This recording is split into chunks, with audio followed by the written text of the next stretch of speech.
Hoje é um dia que vai ficar gravado para sempre na história do Bitcoin. E você teve a sorte de estar vivo no dia 6 de novembro de 2024.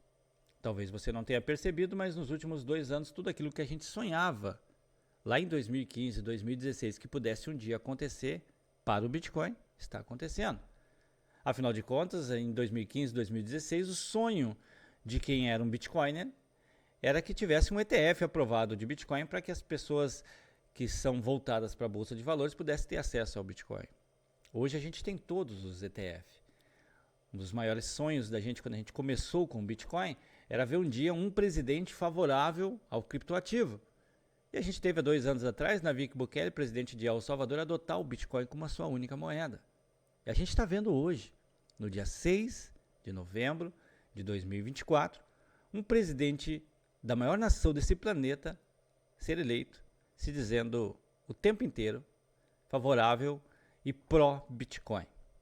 Todos os caminhos do Bitcoin estão abertos.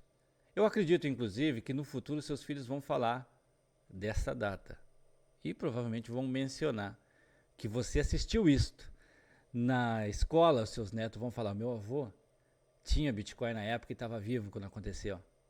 Acredito que isso deva acontecer. Bom, eu acredito também que vai mudar o padrão de sonho do ser humano. Afinal de contas, o sonho financeiro de todo mundo hoje é ter 1 milhão, seja de reais ou de dólares. Mas acredito que isso deva mudar a partir de agora. Eu acho que o próximo sonho do globo deve ser ter um Bitcoin. Então, quando você falar eu atingi o meu primeiro milhão, você não vai mais falar eu atingi o meu primeiro milhão. Você vai falar eu atingi o meu primeiro Bitcoin. Porque a gente não vai mais ver o Bitcoin nessa faixa de preço, entre 60 e 70 mil. Eu acredito que isso ficou no passado e o Bitcoin deve, na sequência, ultrapassar 100 mil dólares, aonde ele deve de encontrar suporte eterno e trabalhar daí para cima. Sejam bem-vindos ao futuro. Seus filhos com certeza vão comentar sobre esse dia, pode ter certeza. Anote aí para você ver. Vamos dar uma olhada aqui no gráfico do Bitcoin. A gente fez parte de tudo isso. Foi muito dificultoso conquistar um Bitcoin. Para quem começou do zero, para quem saiu do nada, é muito difícil, é muito suado, você precisa fazer tudo certinho. Desde que a gente entrou aqui no mercado, desde que eu estou no mercado, eu tive que privar tudo aquilo que eu gostava de fazer. Eu não bebo mais, eu não fumo, eu não vou a baladas, eu não faço passeios, eu não viajei para fora do país, com exceção à Argentina, eu não fiz viagens, apesar de eu já poder ter feito isso, mas tudo isso para poder comprar meu primeiro Bitcoin. Consegui comprar meu primeiro Bitcoin em 2021. E depois continuei trabalhando e seguindo as mesmas regras para que eu pudesse ter mais do que um Bitcoin. E sempre acreditando que isso iria valer a pena. Em 2021 eu tirei o último centavos que eu tinha no banco e coloquei todinho no mundo cripto, sempre em busca de ter mais Bitcoin. É uma pena que eu não tivesse feito isso em 2015, 2016, quando eu conheci Bitcoin pela primeira vez. Eu ainda tinha o objetivo de operar Bitcoin, quando o correto para mim era acumular Bitcoin. Eu deveria ter trabalhado mais e pegado o dinheiro que eu ganhasse e colocado tudo em Bitcoin. Eu demorei para entender isso daí. Eu fui entender isso aí já no final de 2020. Mas mesmo assim estou colhendo a recompensa. Provavelmente alguns que estão me seguindo também. Tá? Fica uma lição aqui pra gente. Quando a gente tem um ativo escasso, você não deve operar, você não deve tradear, você não deve negociar, você deve acumular. Aquilo que é escasso vai fazer falta e amanhã depois as pessoas vão lutar por aquilo. Então você não pode querer operar aquilo, você deve acumular aquilo. Você deve cada vez mais lutar para acumular aquilo. O Bitcoin continua sendo cada vez mais escasso. Do contrário que muita gente ainda imagina, o Bitcoin não tem 21 milhões de unidades. Com muita sorte, o Bitcoin deve ter 16 disponível depois de toda a mineração pronta.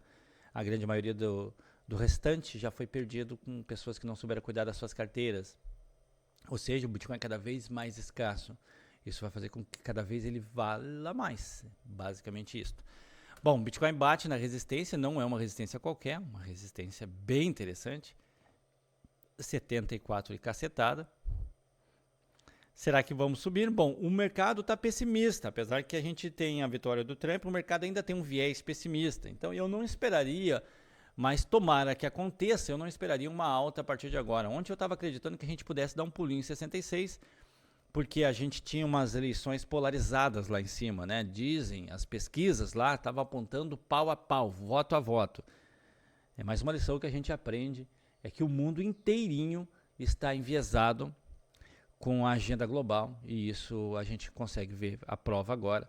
O Trump acaba vencendo com superior 20% de votos a mais, enquanto todas as mídias americanas de pesquisa estavam apontando voto a voto, ou seja, mentiram mais uma vez. Não é só aqui que a esquerda mente. Ela mente no mundo inteiro. É uma agenda demoníaca, globalista, que tenta tomar conta do globo inteiro e que mais uma vez perde, sofre uma derrota, graças a Deus.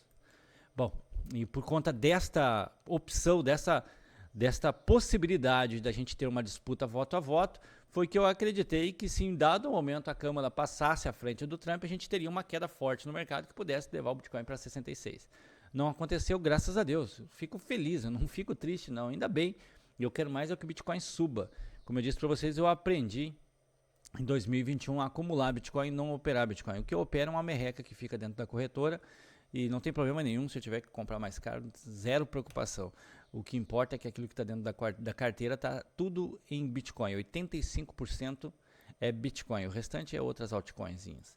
Bom, resistência importante então aqui nessa região, se a gente ultrapassar aqui, aí caminho livre para subir. Bitcoin bate máxima histórica hoje, touro de ouro, por incrível que pareça, Pablo Spire não falou isso na abertura, né? Eu acho que todo mundo que segue o Pablo deve de comentar lá o porquê que tu não falou touro de ouro para o Bitcoin. Que touro de ouro é quando um ativo ou um índice rompe a máxima anterior e tem uma máxima nova. Isso aconteceu hoje com o Bitcoin. Ele falou touro de ouro para a Bolsa de Valores americana, mas não falou touro de ouro para o Bitcoin, o que mostra, e enfatizo mais uma vez, que a gente não está vendo pessoas com problema psicológico falando da agenda globalista. Isso realmente parece estar acontecendo, tá bom? Todos os sistemas, a gente viu também, não sei se vocês souberam disso, a gente viu todos os participantes lá da Marvel, do Homem de Ferro, fazendo uma live dando apoio para a Câmara.